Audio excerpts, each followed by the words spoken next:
প্রধান উপদেষ্টা মহোদয়ের কাছে এসেছিলাম আমাদের কতগুলো রাজনৈতিক কনসার্ন নিয়ে কথা বলার জন্য। বিশেষ করে আগামী 2026 ফেব্রুয়ারি মাসে যে জাতীয় সংসদ নির্বাচন অনুষ্ঠিত হবে, হচ্ছে অন্তর্বর্তীকালীন সরকারকে এখন কেয়ারটেকার গভর্নমেন্টের আদলে নিতে হবে।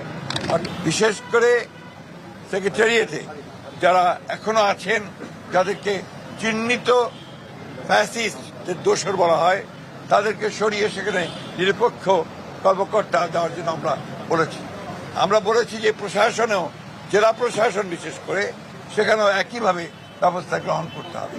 এবং আমরা কিছু কিছু কথা বলে এসেছি যেগুলো আমরা মনে করেছি যে তারা এখনো সেই পুরনো সরকারের, ফ্যাসিস্ট সরকারের স্বার্থ পূরণ করছে, তাদেরকে অপসারণের কথা আমরা বলেছি।